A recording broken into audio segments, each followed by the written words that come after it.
Hamas can no longer exist. This vow to obliterate Hamas has also been, said by your leadership a couple of times over the last several days. Uh, However, the ground offensive, the ground invasion that we've been hearing about for the last 2 days into northern Gaza, that's still not happened. What is the reason behind the delay?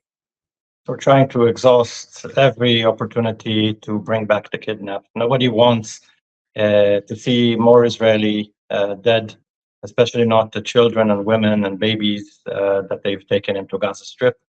And so that's the main reason. The second is we don't owe any opportunities to Hamas. We will strike when we find it fitting and not when they are expecting it. Also, do you think that many people are talking about the delay in striking inside Gaza coming due to international pressure of some sense, not just from the Muslim nations surrounding you, but also from the US in a certain way, so as not to escalate this conflict into a larger Middle East conflict? No, I disagree on the whole. It's not a question of pressure. I would agree with you on previous operations. This is a war. It's a different scenario. There is only one thing in our mind right now, which is to uproot Hamas. And it will be the only acceptable outcome of this conflict.